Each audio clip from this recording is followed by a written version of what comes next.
welcome back to the Problem with Authority podcast. I'm your host, Kiersten Kelley, and this is my friend Andrea. She is here with me to discuss the problem with Florida's early child education system and how that connects literally to our education system as a whole.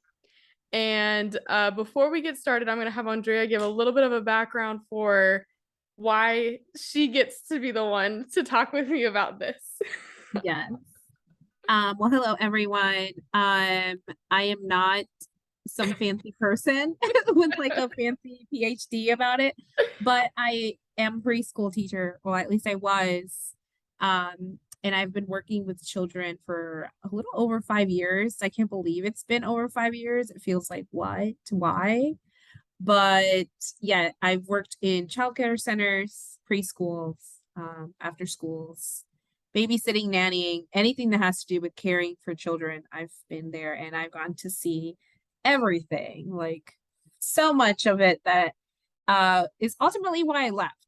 So I was like, goodbye. Right. But don't sell yourself short. She also moved into like the curriculum side of preschools and making the materials for them to be able to grow and learn in their education. And in Florida, there are a lot of rules now that are coming out that are not allowing our kids to go to preschool, people to have access to preschool, and then also not to have the materials that they need to be successful in preschool. And right now, do you want to tell us what you're doing right now? Yeah. I won't say the company just because I don't know what they're gonna be. Yeah, no. I don't know how they'll react, but I currently do community engagement for a media company, and I'm enjoying it. But I still feel like I'm a big advocate for early education. Yes, early education, but mostly informing parents and advocating for the teachers, because there's so much information out there, and I'm sure we're going to go into it more, but just how overwhelming it is to be a teacher in that field, and why we're leaving, basically. Yep, pretty much. And just a little bit even more background. So I was a preschool after school teacher for 7 months, something like that. I did not last long just because of the things that we're going to talk about today. High turnover rates, not fair wages, a lot of expectations and pressure put on you when the places that run these preschools typically don't want to provide supplies, the time, the education for parents, any of those things. And then I've been working with kids for a very long time as well. You guys know, in social work, I still work with kids and I still engage with the little babies. I think 3 to 6 is still who I engage with, not the 0 to 2 anymore. But Andrea and I actually ended up meeting while we were working at Florida State, and I'm just gonna say Florida State because I'm done with them, so I'm good to say their name. It feels like the Harry Potter movies where you're like, that person that cannot be named. Right. So there's a lot of stuff that went down in the organization that we worked for within the College of Social Work within Florida State. And essentially what Andre and I worked on was curriculum, a social emotional curriculum for preschool age kiddos. And then Andrea was a part of the marketing, management, and media aspect of things. And then I was a part of the content of the curriculum plus the implementing it into the preschools and doing groups with the kids. So, and to clarify, we didn't actually write it. No, we did not. With the horribleness. Yeah, we were basically like consultants. Right. Like we were given, we were not given the full picture of what was actually going on. We were just given small parts of curriculum. I don't know if anybody that's listening has worked on curriculum, but we were given small parts of the content and the media, and then given directions on, editing it, what they were looking for with our expertise in our areas, and then found out that there was just some not so great things going on with that. But that's an Never episode for another journey. Yes. But we're out of that, thank God. Definitely taught us a lot. So that is why, right. So Trauma bonding. We did. And now we're friends. And Andrea now, for those of you that don't know, she is the one that has made my website. She helps with the podcast media marketing. She was with me when we went to Tampa and helped me with, reaching out to the community there and teaching me how to do that side of business. So we're kind of connected in a lot of ways. And we do have some reasons for why we are qualified to talk about the things that we're going to qualified to talk about it. And I remember when we were talking about it, there was a point because we didn't really we talked at that position, but we didn't really talk. And I remember there was a point where we both just were like, you see the BS, right? You see, okay. And then that's when we were like, okay. Yeah, it's time. It's time to get out and save ourselves and then move on to better off that ship. Yes. And I think we did. So when Andrea and I were in Tampa, we were sitting at the community table and we were talking because Andrea is so connected within the community down there in Tampa, and just discussing the systemic issues that affect our families and our kiddos. And we should have just hit record when we were talking about it because it was a great conversation, but we were like, you know what, we need to sit down and do this again. So Andrea, do you want to start with kind of just your experience as a teacher, the things that you noticed, and then what you are seeing in your job now, how it kind of has come full circle for you? So I think I've been exposed to two sides of this, and I think there's a total of 4 sides to when it comes to early education. I think there's the teacher perspective, the parent perspective, the owners of the preschool, and then organizations that want to help, all 3. I've only been exposed to the teacher perspective and the organizations that have helped, and they don't blend they don't work together as well. I would like to sit here and say, and I hear this a lot, and I always feel like I'm crushing people's dreams when I say that it's not the reality, that yes, there's a lot of amazing organizations. There's a lot of amazing preschools. There's a lot of amazing teachers, but sometimes there's a disconnect.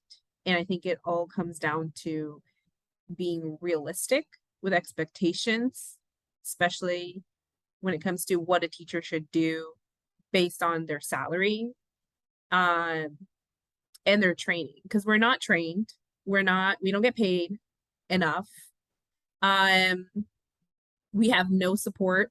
Most 80% of teachers that do preschool don't have support from their directors or from their management staff. And then you have organizations who work with those directors and those owners, and they're being told, yeah, we're implementing such and such workshops, development, curriculum, all these amazing things. But then you get to the teacher and they're like, what the heck are you talking about? One of the organizations that works really predominantly in preschools is the Early Learning Coalition.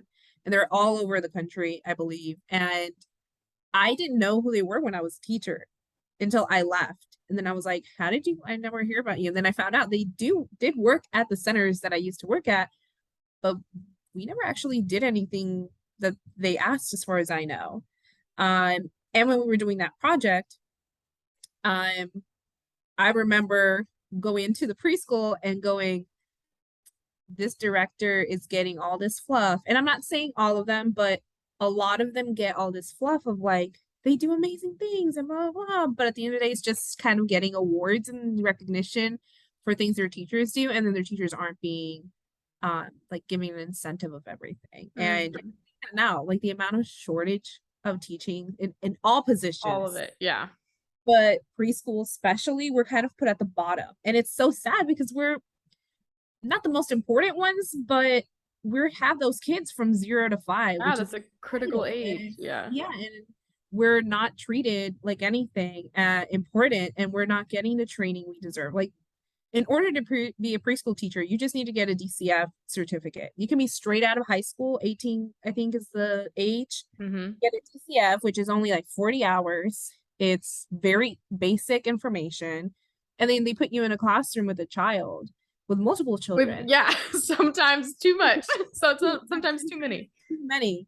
And that's definitely something I want to talk about, are the amount of violations that are happening at these preschool centers that get covered up. But yeah, like we don't get training. And the training, if you were a parent and you saw these trainings, you would be like, what the heck? This isn't training. Because it's just basically, don't kill the child, don't abuse the child can't get burned, hit, anything like that.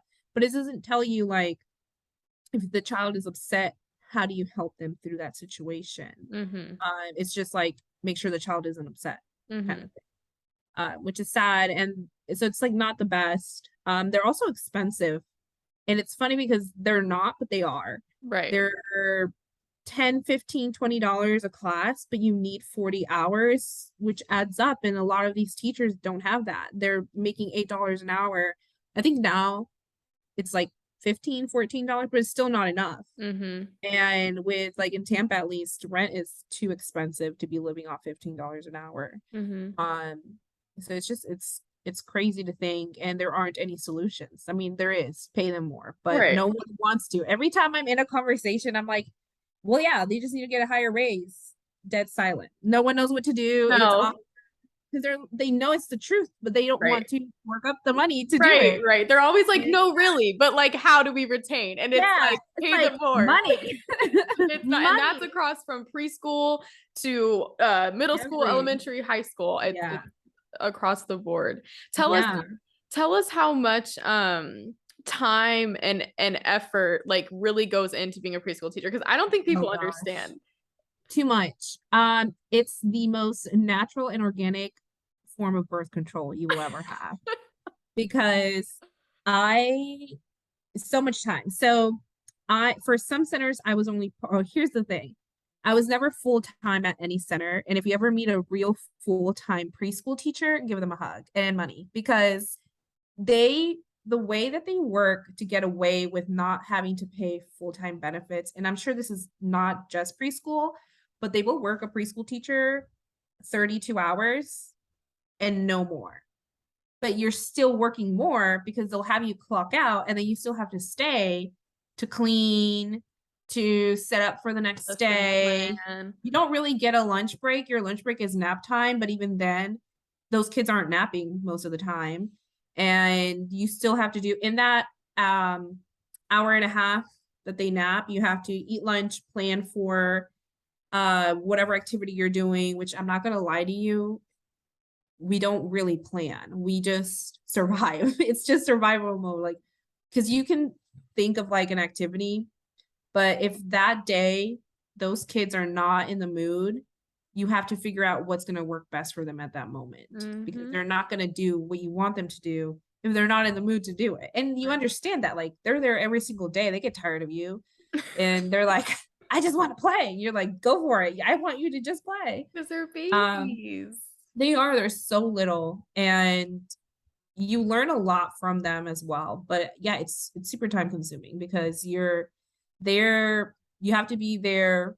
It's really hard to explain. It's not like a 9 to 5 where you just show up at 9, you take your break, and then you go home. You're there usually before the kids arrive. You have to set up, then the kids arrive, then you get your whatever break they consider. And you can't bring anything you want for lunch. Some centers are really strict about what you can bring for lunch because of allergies. Like I remember at one center, I couldn't bring anything with peanuts, which makes sense. I don't want like a child to have like an allergic reaction. But sometimes like all I could afford was peanut butter and jelly. Right. I had to learn to eat like almond butter or something. And which is expensive. Yeah. Or I had a center once that didn't have an actual like kitchen break room situation. So there was no microwave. It was just whatever you brought, and there was no fridge. So you just kind of like brought what you could in your lunchbox, which was mostly snacks, and just kind of winged it because there was nothing else. but yeah, and then you stay after. I remember some parents would get there right at 5:30. Mm-hmm. Some wouldn't even get there till 6. Mm-hmm. And we don't get paid for that time. No. Like as soon as it's 5:30, whether we clock in or not, our pay stops. So we would Mm-hmm. spend an extra 30 minutes taking care of this child. And it would be like one or two kids, and it would be like, come on, guys. Like, And then also too, a lot of the times when that would happen to me, my classroom was closed. So like they would want us to be in the front office with them. So there's no toys, there's no yeah, anything to engage them with at that time. So we're just trying to keep this kid alive and engaged with very yeah, minimal uh toys, like toys and things, which yeah, is a lack of resources in the preschools that are in the one that I worked in. Like we didn't have toys, we didn't have yeah, books, which was absolutely yeah, ridiculous. So just piling on top of that. yeah. And it's crazy to think that a lot of these places, there are some centers that really do need help and really do need those resources. But then you have like the bougie preschools who I don't know what they're doing with the money that they get being a nonprofit, but it's not going into it. I worked at one place where that was like I think the longest place I worked at. Towards the end of my time there, it got really toxic. Like the management would bully all the teachers and all the staff left because we don't get paid enough to deal with that. And I remember I started to get worried because they kept saying there wasn't enough money to even pay us. And I was like, oh, if there's no money to pay me, I'm not coming. Thank you. And I kid you not, that conversation happened at a meeting. And she was basically making it seem like that week or that upcoming check, our checks might be short. And try to make us feel good by buying us like I think she bought us like lunch or something. I don't know. She bought pizzas or something. And that following weekend was going to be the beginning of summer camp. And Oh, summer camp. summer camp, so ugh. But she bought a $800 Costco blow up thingy slide, water slide thing. And all the teachers just looked at each other like, that could have gone to us. And none of the kids, first of all, it was against DCF. So I don't know why the F they bought that. It was dangerous. Right. It ruined the like grass area of the preschool. So then that made her angry. And then we were blamed like for not caring enough for it.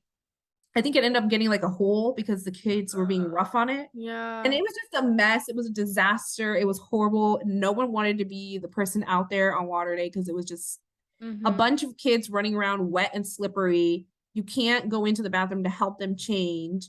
And a lot of them didn't know how to change themselves out of a bathing suit because they needed parents' help. And it was a nightmare. And it was just the director not thinking. And that's the most common thing. It's like they don't think about the after. They think like they're buying for their own kids. And it's like, no, you have to think about safety, about your staff. And a lot of directors, in my experience, have never worked with kids. I was just about to say, that's exactly where I was going. I was like, or they have kids, but you having kids does not qualify you to working with kids or run an establishment. It doesn't, because it's not just one or two kids. And it's different. When it's your kids, you can do whatever the hell you want. When it's other kids, you have rules to follow. You have staff. You have like regulations, and they don't have classroom experience. No. And it's so different to care for other people's kids because of accidents of like, I don't want to go to jail, like all of these things. Like, and it always surprises me when I go to a center and I would ask, it became a thing I would ask at interviews. Oh, do you have teaching experience? Oh no, I had some kids. And then I was like, oh, I'll just open my own center. And I'm like, well, good for you for having the money to do that. Like, bravo, you're making bank. But that was always a red flag that I knew that center was poorly ran, because if she was doing it to have free childcare, then I knew the teachers she didn't know anything about what a teacher properly.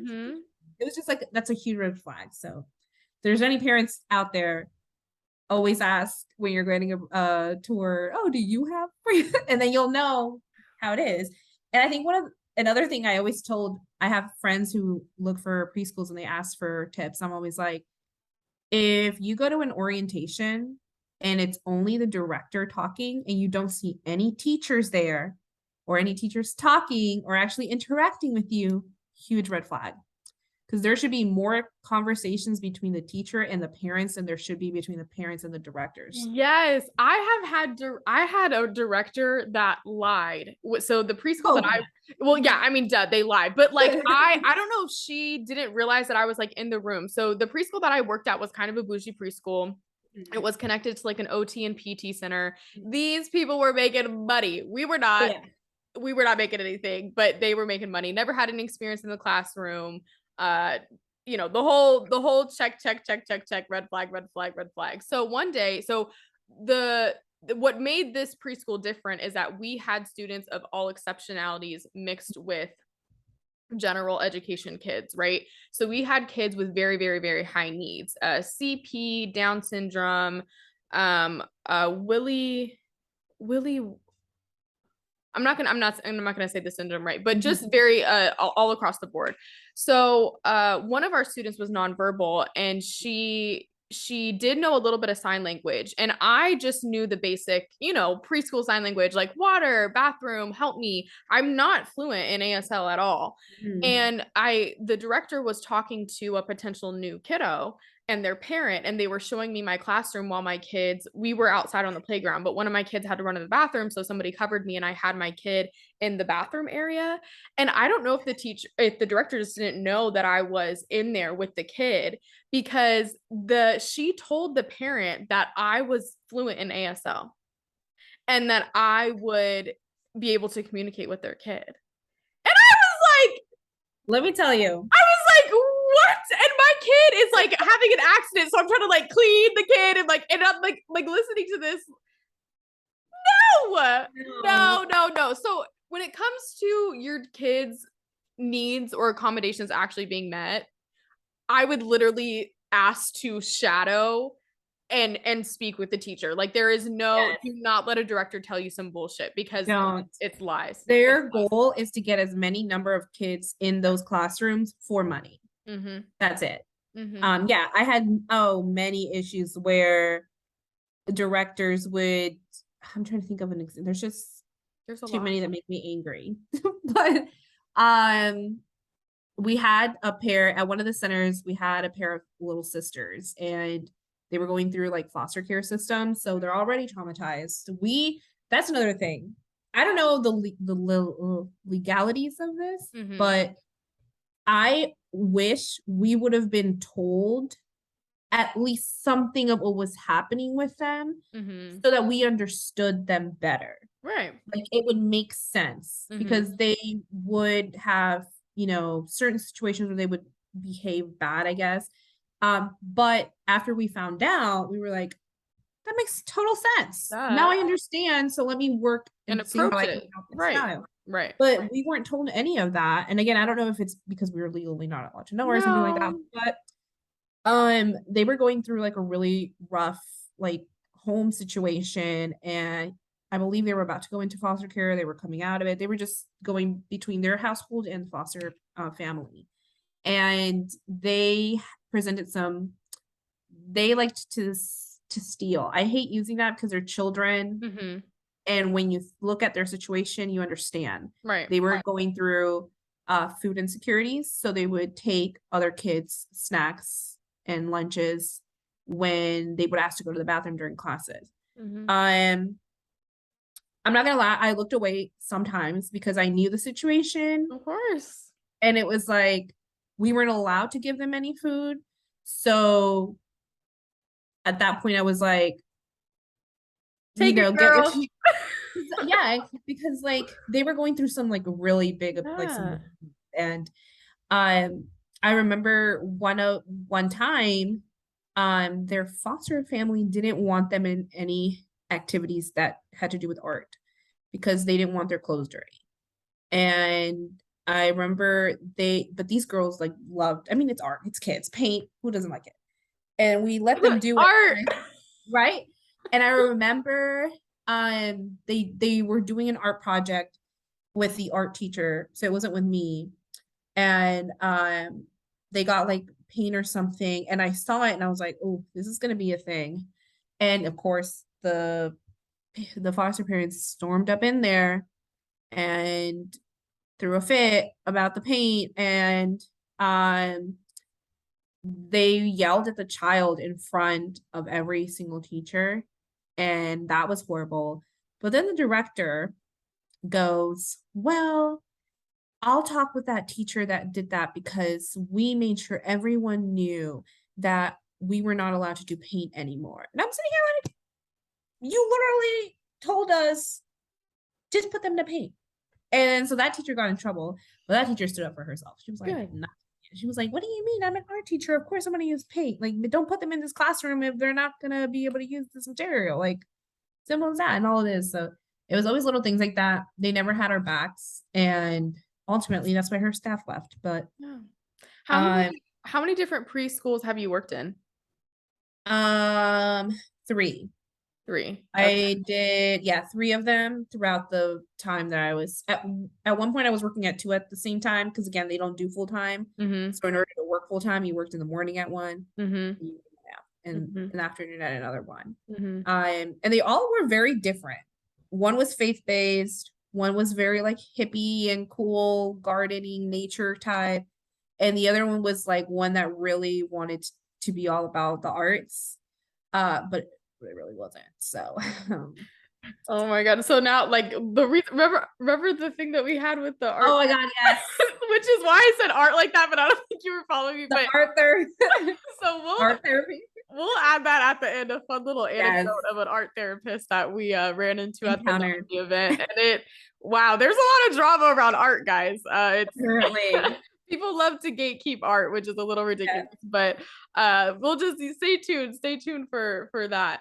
But it sounds like it's like we've talked about how the working conditions are just not okay. There's no trainings, there's no pay, there's no you're not compensated for your time, your extra time. Like I remember when I was in the preschools, they would ask us to come in on Saturdays to clean. They would ask us to do like cleaning days, kind of like when you are in the regular education teacher training days or continuing education days. No, we were just cleaning, and they would pass it off as that, and then they would give us pizza and be like, oh yeah, there you go, that's how you get paid. You got paid by pizza. I wish I could pay my rent like that. Like, geez. No, yeah, we had the same situation, but what sucked for us was we would work a full day and then they expected us to stay later, and sometimes we wouldn't get heads up. It would just be like, hey, tomorrow can you guys stay later? And we would do our chores and then off clock, because they didn't count as our job, we would do our chores and then stay and just hear about like the dumbest things, like all these new changes, but not really new, just making our job more difficult. And then we would again get like pizza or something, and that would be our incentive for staying. We never actually did any professional development in any of the schools that I worked at, which shocked me because you're supposed to. Well, I don't know if you're supposed to, but it's nice to do it. We did like CPR, but that's mandatory. I think for the state of Florida there is. I know you have to renew in order to keep your credentials. You have to do like a certain amount of hours a year, but they would just have you take like a class or something and then you would be good. But it's not like it's not anything we already don't know. It would be things like that's another thing. A lot of these developments are preaching to the choir of like, you know, it's important to learn to read. Yeah, no shit, it's important to learn to read. We're trying to teach these kids to read every day. Like it's not like it's something new. Or and they all blend, they all have a good goal, but they don't think about the teacher at the end. That was one of the problems we had with that one that we worked on, that it wasn't taking into consideration the teacher, and that we don't have time to, unless it's a curriculum that's already built into the school, then yes. But if it's an extra add-on, it's just more hassle, more work. And we don't get supplies as well, at least in the schools I worked. It No. was really hard. It was like asking for a miracle. And sometimes we had to use our own money. That was my biggest regret. I don't regret a lot of things in life because I feel like regrets are, you at one point you wanted them, so don't regret it. But Right. I guess one of the lessons learned from that experience was not to use my money for a job because I would do it for the kids. For little parties, the little holiday parties, Mm-hmm. bring in all the teachers would kind of get together and one teacher would bring cupcakes, one of this, because like we weren't getting the support in the front. And the same thing with supplies. I remember one time where I had enough, where I was like, F this shit. Like, all the teachers needed supplies, and one of our managers was like, just one list. I hate getting so many lists. Just give me one list. I, being the dumb person I am, I don't know if I can cuss on here, but No, listen, I cuss all the time. Do it. okay. Being the dumb bitch that I am, volunteered myself to be the one to write the list. And I wrote the list, not writing like, oh, teacher blank wants this, this, and this. I just wrote a whole list of, I was like, all right, who needs paper? All right, 5 papers, construction papers, 5 new crayon boxes. Turned it in. Girl, I got sent into the to the office of the director because apparently I was being inconsiderate asking for printer paper and for new, what was it? I asked for wipes, like the Clorox wipes, and for white paper that all the teachers needed, like white, plain white paper. And I was being like inconsiderate and like for asking for 5 packs of them.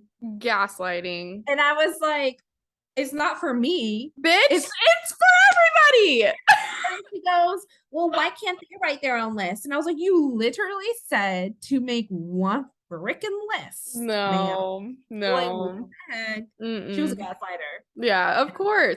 And I think that's something that when we look systematically at this, right? The directors never had time in the classroom. They just want to make money. So like when we're talking about anything on this podcast, we got to think about money. What do these decisions that are terrible and hurt people help the people at the top, right? So a lot of the time too, when it comes to the curriculum piece of it all, it's splashy. Oh my gosh, we have this social emotional, we have this great curriculum, play therapy, we're teaching them about their emotions and self-regulation and all this stuff, right? It's flashy for them to say that so that they can get people to put kids in their preschool. But a lot of the time, like you're talking about them not giving you supplies, if anybody's ever worked in childhood curriculum, the 100% of you being able to implement what the curriculum says is supplies. It's printing things, it's having crayons, it's having material like Pinterest, having all the cute little glitter and popsicle sticks, all that stuff for you to be able to actually do the project, which helps the kid because you're using their brain, they're using their hands, they're getting all that, mind body connection, which is essential to their development. But you can't ask teachers to then start implementing a curriculum that would take extra time for them to set up, to do, to keep up with, and then not give them afterwards. Clean afterwards. It's not just about doing an activity. I'll give you an example, Play-Doh. So when we were on that project together before we were friends, and I remember walking in and seeing you guys doing Play-Doh, and in my mind, I'm like, who the F approved this shit? Because not every center can afford flour. And also there's the whole conversation, which we can get into this too, about playing with food and how it shouldn't be done because there's a lot of kids with food insecurities at home that like playing with flour and beans and rice and all this, like what the heck, which I agree. So that's one thing. Also, it's expensive, especially now. So just making a curriculum and assuming that these teachers are going to have flour and cornstarch and all the things and everything and food coloring. And then they were using essential oils, which I think is like against DCF because of allergies. And like, it was just like a hot, there was no research. No. And that's just because of like the name attached to it does not mean there was research. And research, I don't mean, are essential oils beneficial? I mean, as a teacher. Right. they use essential oils in a classroom. Right. It's just I remember being there and seeing you guys work on the Play-Doh, and I was just like, whoa, what is this? Because it's a mess. It takes I would mentally prepare for those days like all week Mhm. because it was just horrible to not only do the project, but it's a mess. Kids get messy. Some kids don't like getting their hands messy. Um, and then just cleaning after it takes too long. And it's something that you really prepare for special days. Honestly, we wouldn't do it unless it was like a rainy day and Mhm. we really needed to stretch some time with kids. Mhm. And then they would help us prepare for it, like go bring the flour, this just to make it last longer. Right. Right. But yeah, I remember seeing that and I was like, that's not gonna happen in an hour. Like that's just gonna be a Mm-mm. mess. No. And you make a good point. Like it's not accessible. The materials It's not aren't accessible. accessible. And then if Mhm. you're a therapist or a social worker that has ever run a group, you guys can sympathize with what teachers they're there all day long and it takes Mhm. like honestly, Katie and I we would set up for like an hour. Like we Mhm. would get there early. Mhm. It was an hour sometimes. Yeah. An hour and a half setting up those lessons. And most of the time we only get 30 minutes Yeah. to, and that's if, again, you guys had the teacher out with the kids, so it was just you guys. Like Right. we get 30 minutes, but really Your kids are there. you're like putting things and you're like, hey, Cindy or whatever, Right. hey, little kid, don't jump, don't do this. And or like everyone sit and read or trying to get them to do something while you Mm-hmm. quickly put things together. It's chaotic. Mm-hmm. Yeah, it's definitely a lesson learned. Something to think about is maybe always having teachers and actually teachers, not PhDs, No. people, No. not No. directors, because they're only going to tell you the fluff and they're going to tell you it's amazing. And I'm sure it is. But if you don't get the people who are going to be using this Mm-hmm. and don't actually do it in a classroom, Mm-hmm. there's no point of it. No, no. Because research having somebody with a PhD, okay, like you are interpreting research for us. You're telling us what the research is saying, what is important to be implemented with kids. That's fine. But it Mhm. doesn't matter if we Mhm. can't do it, if we can't Yeah. actually implement it. It has nothing to do with anything. It's Doesn't never gonna matter. get used. No. No one's gonna, it's just a hot mess. And Mhm. it's sad because that one was really good. Because it had some good elements to it that I did like. Um, and it dealt with like social emotional, which is like important in now. Well, not so much because apparently we're not allowed to use social emotional books in schools in Florida anymore, which is Yeah. I don't get it. I mean, I don't No. get all the other banning books, but when has banning books ever worked? Why don't we ban the Bible? If we're gonna ban Listen, all books, why listen. would we include it? So let's talk about this for a little bit. So when the Parkland shooting happened, Mhm. the government here was very much like, okay, obviously we need to incorporate more social emotional learning. We need to increase the budget for social workers, for therapists. We need to increase the budget for buying social emotional curriculum that is accessible and easy to use, not just for mental health professionals in the schools, but also teachers, right? And don't get us wrong, the curriculum that we worked on, hot mess, but there are some amazing social emotional curriculums Yeah. out there, and you introduced me to a lot of them.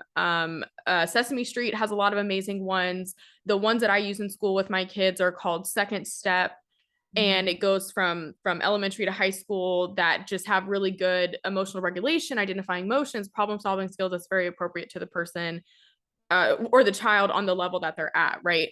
So that was the big push after Parkland happened. So now, because DeSantis' whole thing is parents' bill of rights, so that this is where the don't say gay, the critical race theory, and all this stuff comes under this umbrella of parental rights. And what he has decided is that social emotional learning is not our responsibility. He's saying Mhm. that it's the responsibility of the parent. Now, that's cute. Like, that's a cute little political saying, right? Like, okay, parents, like, yeah, like you should be going, doing these things with your children at home. You should have say over what your kid learns, whatever. But what he's really just doing is trying to make sure that we're not, what he's pushing to them is that the things that we're doing at school, we're indoctrinating them into being gay, into Being liberals. having feelings. Like, it's ridiculous. It's the most ridiculous, like, political. I can't believe I'm watching it in real time happen. I just never thought that I would be.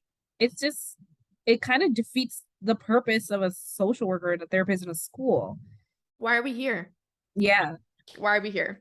So it's gotten to the point where he is even banning or having the Florida Department of Education ban math books. Like, they are not just talking about our books in the library, they are talking about all of our books. So if any book has any type of any type of social emotional element to it, they want it out. And it's a little ridiculous because not only is it ridiculous just in general, but now this puts more work on us and our media specialists. So our librarians in the schools, I've been talking to mine recently a lot, and he was saying that he literally has to go after his work hours to these school board meetings. And if you guys want to laugh, if you guys want to kiki, sit back with your friends with a glass of wine, go online and look up any school board meeting in the state of Florida, because any of them, they're free to watch. They're always on Facebook, and it is just wow. So he was going to one, and literally they now have to read every single book that the parents have decided is just unacceptable to be in our schools. Then they have to vote, like write a little like book report, and then vote on like these specific books. So it's just it's ridiculous. It is absurd. It's a circus. So last year I did a lot of social emotional groups. I worked with the curriculum. It's good. We're just teaching kids about emotions. And also, like, I understand, giving that back to parents, but parents, they're working 5 to 10 jobs. My parents, like, they don't have access to any resources, so they have to do a lot outside of what wealthy parents have the time to do. So a lot of that's not happening at home. A lot of my kids have been through a lot of trauma. They're dysregulated. A lot of them just moved here from a lot of different countries. Like, we're having a huge influx of immigration, and there's no care about any of that. We're worried about if a math textbook says, did Johnny feel 5 emotions today versus 4, and how that is corrupting the minds of our children, right? And it's so crazy to think about access to, because you have families who work multiple jobs, can't be home because they're working jobs, and don't even help their kids with homework, not because they don't want to, because they physically aren't there to. Right. And there's a language barrier, maybe. There's so many different factors, and now they're in charge of their emotions. And then you have to think about the cultural part. I'm Hispanic, I'm Latina, I'm Mexican. We grew up not sharing emotions. We grew up like, what, mental health? What is that? So no, I was never taught that. I was like, oh, she's angry. What is it?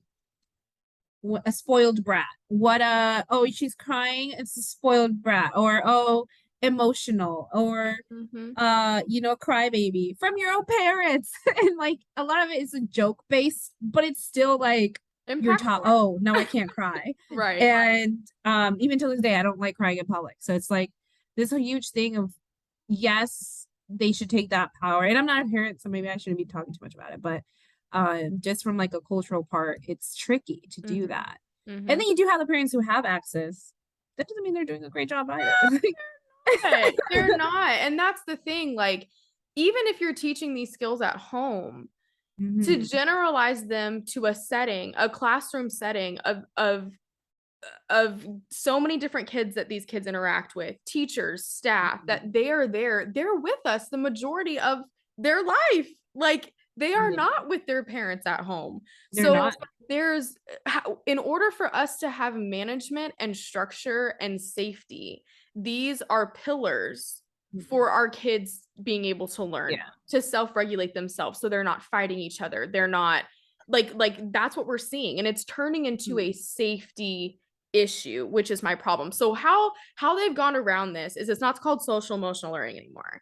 It's called life skills. Okay, I don't understand. I don't know what it's just I don't know what it changing the name doesn't really do anything. Yeah. And it's not DeSantis is the type of he's trying to run for president. So a lot of this is let's just say something and then put more work on our teachers, freak people out, and then not really fully follow through. So it is really it's a marketing thing, because it's like he's about to run, so he's trying to get everything as much as he can pass. So he's like, look at all the amazing crap I did, but it's just crap. So no, because oh my god, no, like it's absolutely insane. But that definitely does impacts districts and nonprofit organizations and the organizations that run these preschools, because you are required to follow state rules, laws, and regulations. And the difficult part about all of this is that it is being interpreted 10 million different ways. There has been no, of course, if you guys have read any of these bills, they're not written great at all. They were just written as we're all pawns in his political game. We are.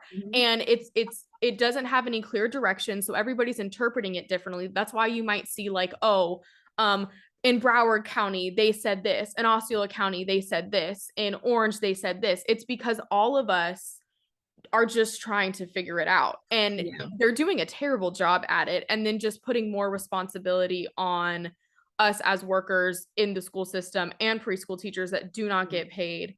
We don't get paid enough, you know, to do what we do. And I do think I don't know how it affects preschools necessarily that are privately owned, because there are some preschools that are private, some that are nonprofit, and then the ones that are in the school system. I know definitely the ones in the school systems are affected.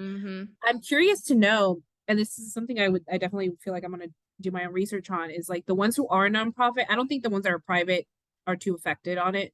But the ones that are nonprofit, their funding, a lot of it comes from government entities that are going through these changes. And that funding is what allows kids to get free, to get like VPK. And like for a school to have that, they get funding from a place like the ELC, which goes under the Department of Education and Early Education or something like that, and it all kind of like goes down to them to have those spaces open for a child whose parent can't afford childcare, because that's a whole other conversation.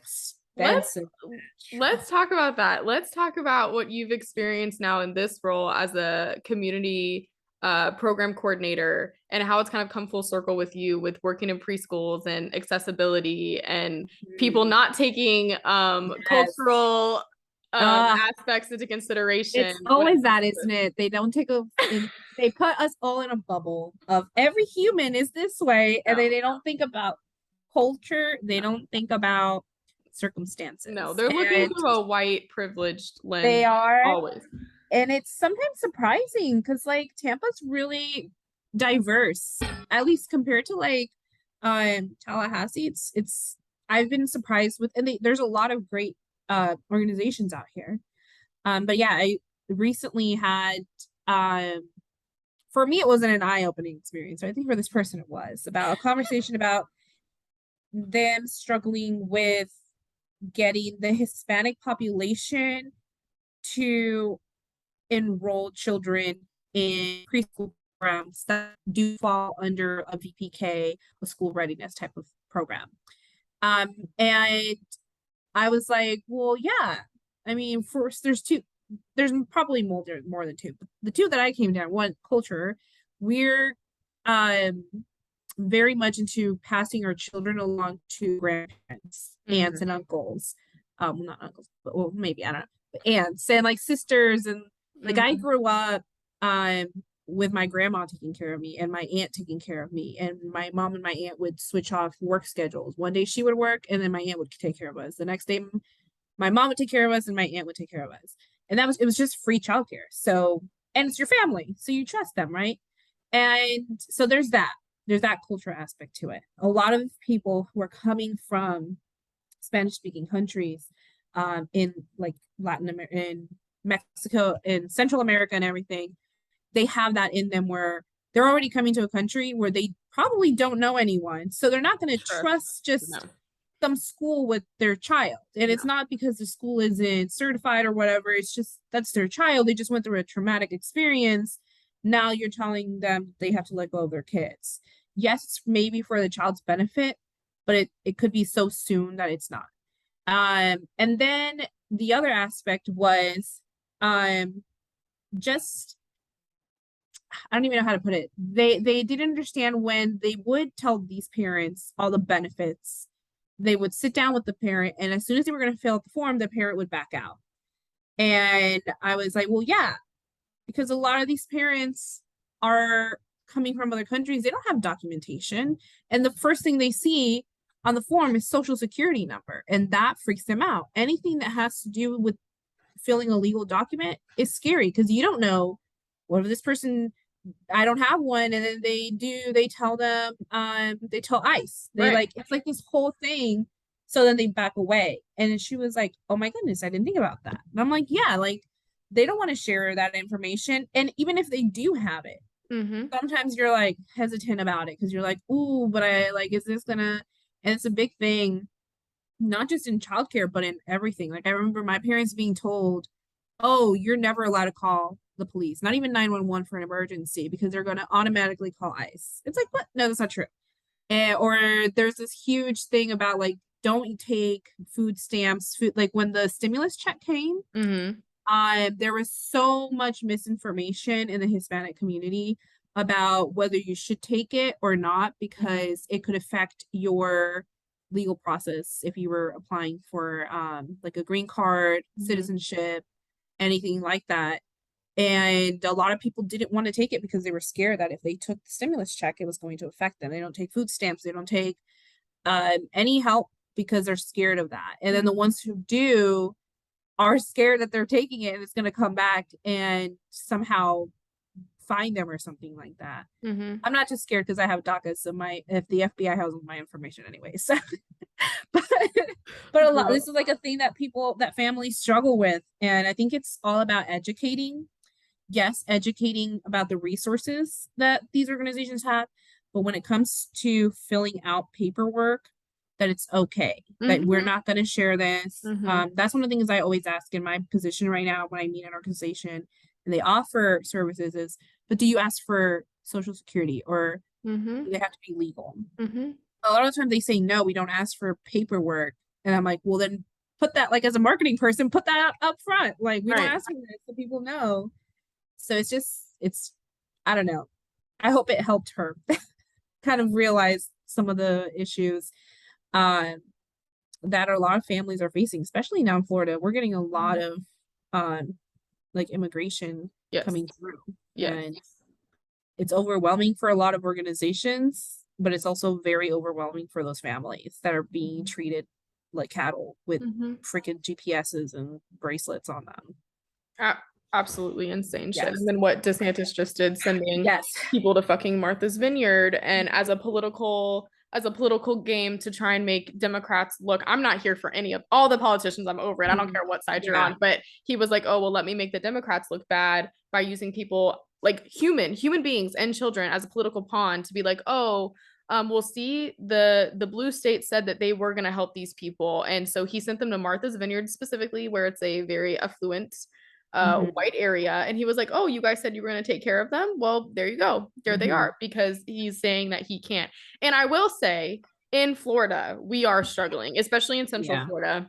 We are struggling with resources. We're struggling with what to do. We're even struggling with who to trust and if we can even trust our system with these families. Like when I have families coming to me, we have a lot of families in my school coming from Venezuela and Colombia.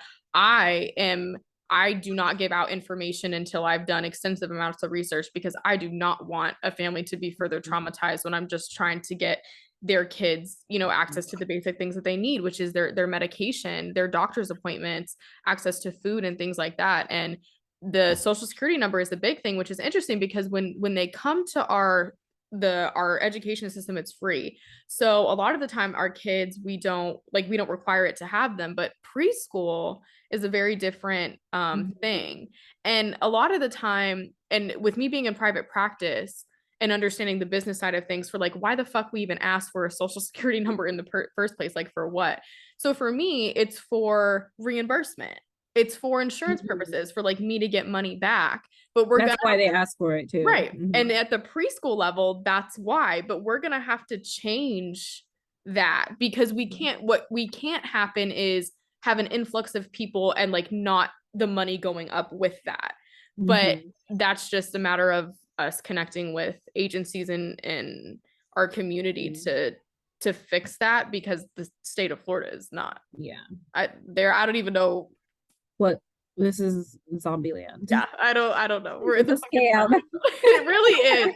And we're like, people stop coming to Florida. Like, I go north. I know it's like, cold why here? It's what cold is up there. Right. It's cold up there, but I hear such great things about Connecticut, New York, Jersey, and Canada, because Florida, we do not it's not safe. It's not here. No. Unless you have money, you're not safe. Unless you have money. Yeah, if you have money, you're gonna be fine. You're gonna live. And if you are immigrating here and you have family here and they have money and they've been here and know how to navigate the system, you'll be okay. Yeah. But people that are just coming here, no. Yeah, and it's a huge toll on a lot of them. I thought of a situation that happened to me today where I was like, what? And it has a little bit, I guess, I don't know if it has anything to do with it, but I'll tell you really quick.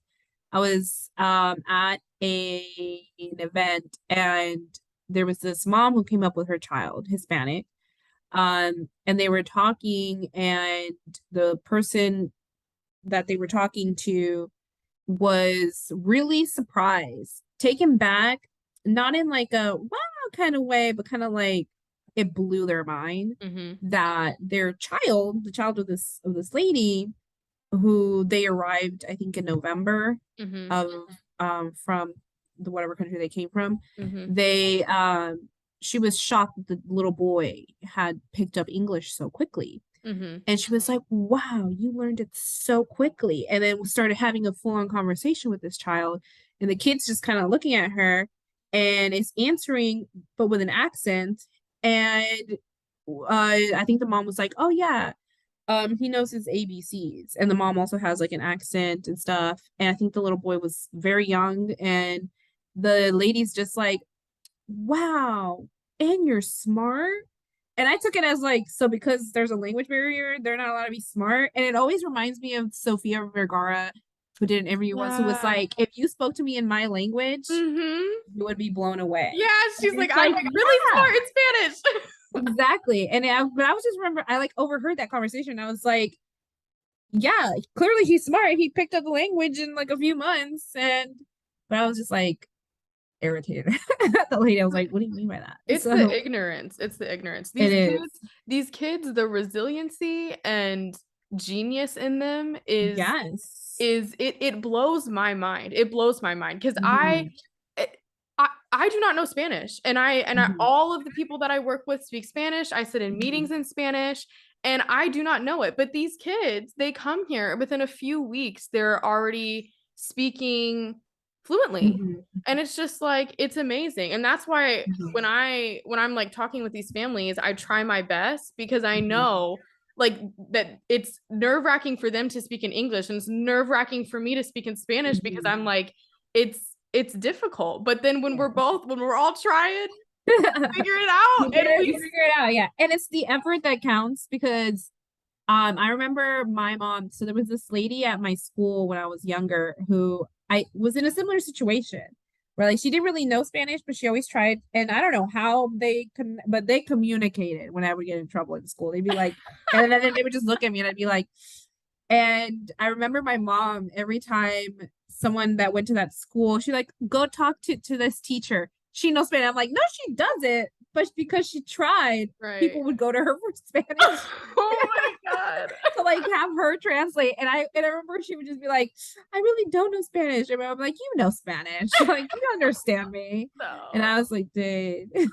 No. But that's another thing, like, too, with people getting access to resources for them to apply for Social Security, to do Medicaid, food stamps, anything like that.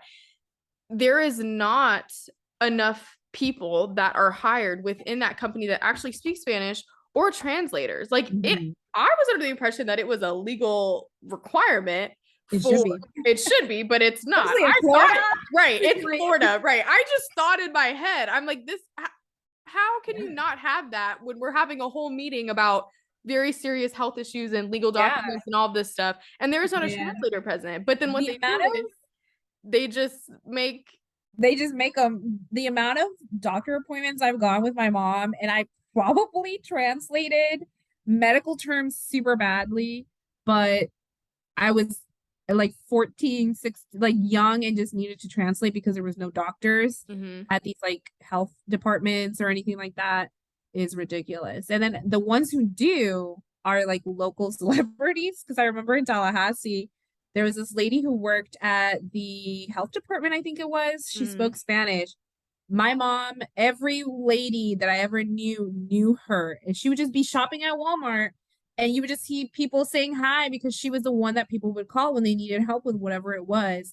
I think she helped with like applying for SNAP and all those things. And people just call her like, that's the lady you need to talk to. Don't talk to anyone else, just her. And my mom would call the health department, like the regular number, and ask for this lady because no one else knew Spanish. It's the capital too, which is like, don't even get us started on Tallahassee. That is absolutely crazy. But no, it's definitely true. And I've been directing a lot of families to churches because I'm like, churches, listen, like now I'm like kind of loving this whole separation of church and state because they don't gotta tell anybody anything. They don't gotta write anything down for anybody. I mean, there are some still things, but I've been directing them there because housing is such a huge issue right now. Like we're having people here in Florida that have lived here for years, like not like having to move to hotels because we don't have any, for those of you that don't know, in Florida, we don't have a rent cap. People are allowed to just quote whatever the heck they want, whatever they're feeling like it.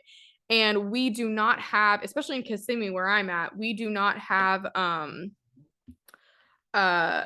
housing. We don't have homeless shelters, number one.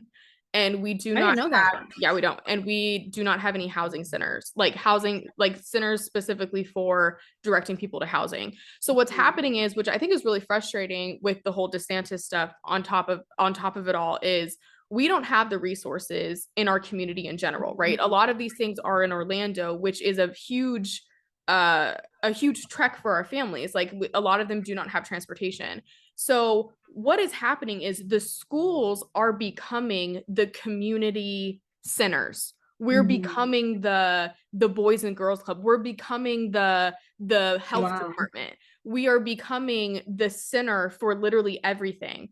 And there is not enough of us to operate the way that we're operating. So when we have a kid, we have a family that's coming in, they don't have housing. So the social worker, and our fit department, which our fit department is 2 people in our entire county. And then there's 1 social worker.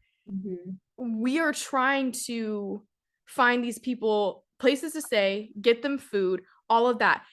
That is crazy. I'm at a school. I'm not working in a community agency or a health department or anything like that. So DeSantis keeps saying, oh, it's, who he's targeting, who he's talking to is these rich families that have the abilities to give their kids everything. But with 90% of our population, that's not true. So like, there is no way that they could do all the things that he's asking of them when we don't have the services to give them. And then they also, like, they just moved here. They don't know how to navigate it. And then somebody like me who's lived here in the States my whole life, me trying to navigate the websites and everything, it's horrible. I can't figure it out.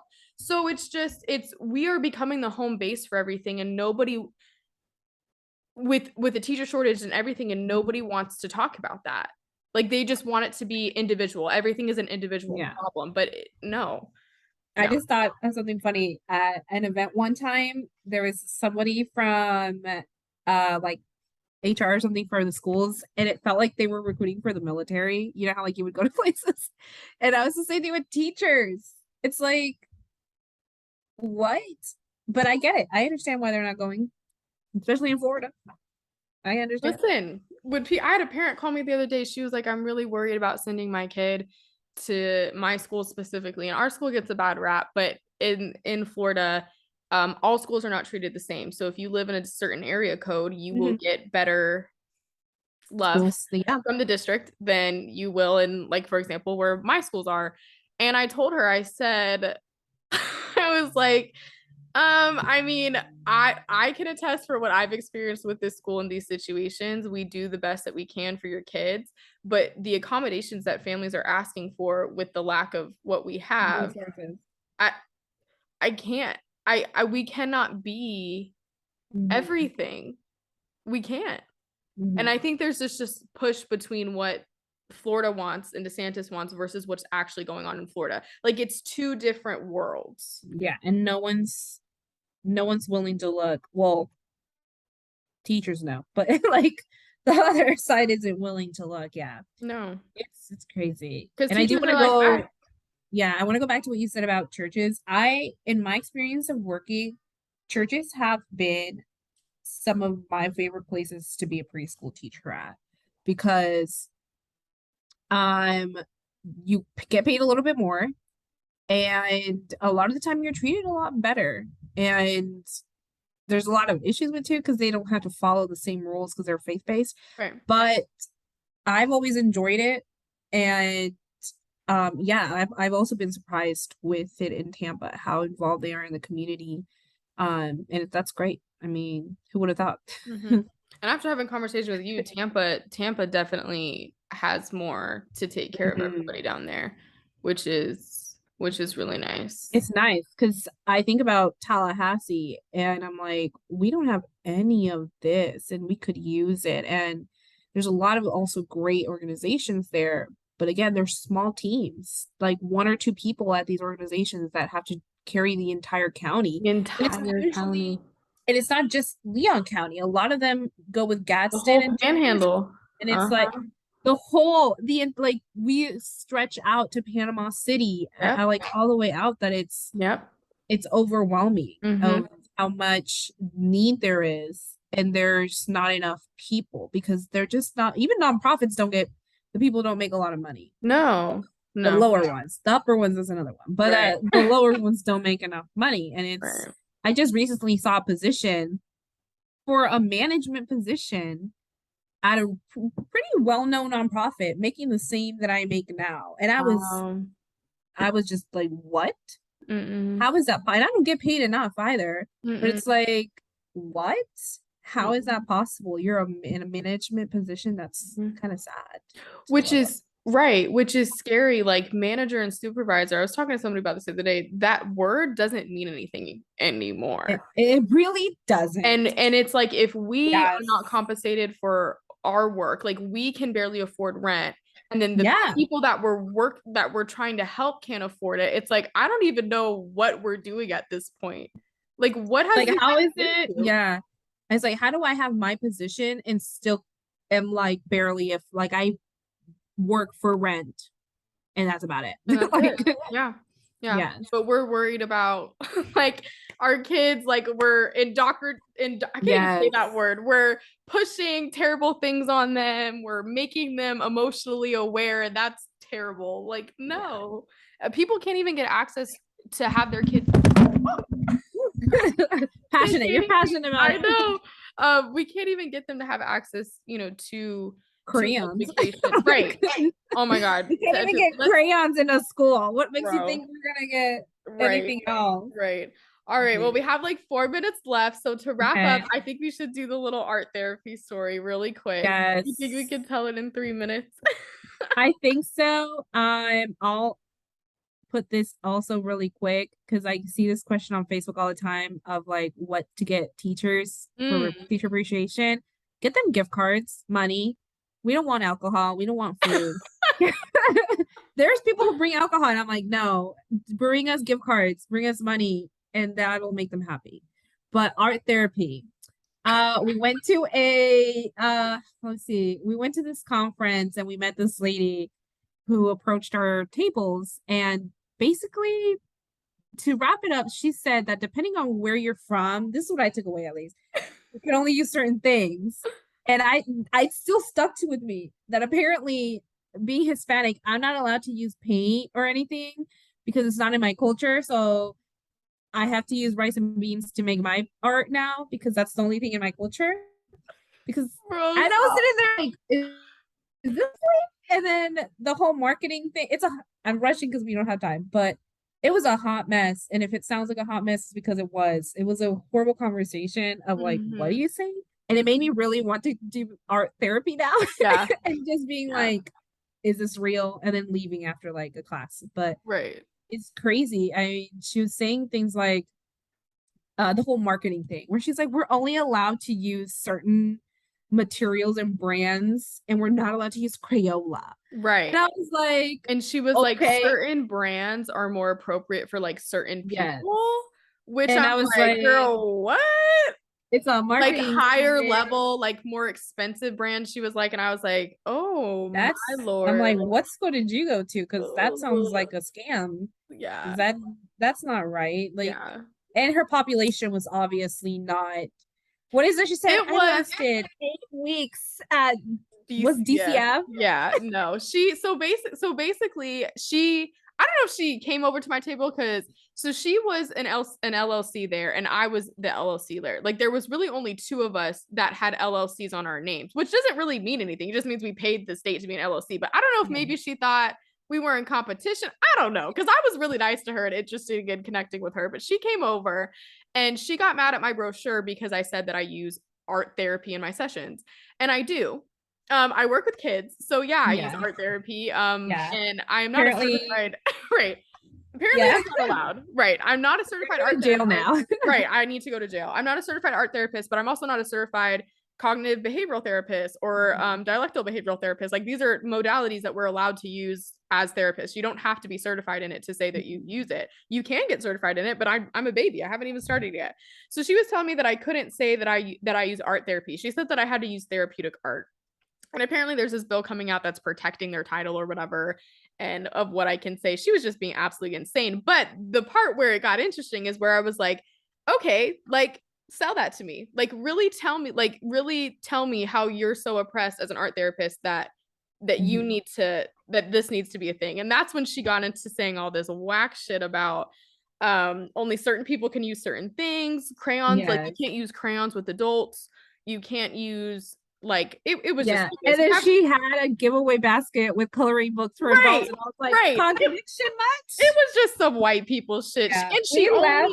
No. Right after that, you're like, what? Because it was just, you had to be in the room because it was just what is happening right now. And I'm not a therapist, and I was like, so as a teacher, I'm not allowed to use art because we're not art therapists. Like what? Why are we keeping art? What's the point of it? Right. Like, no, you don't own art, so get out of here. All right, we have less than a minute left, so let's wrap it up. Thank you so much, Andrea, for coming. No problem. Hey everyone, thanks for listening, and I hope you enjoyed the episode. Please rate, review, and share to support, and don't forget to follow us on Instagram at Problem with Authority Podcast, or you can follow me at Kiersten __Kelley.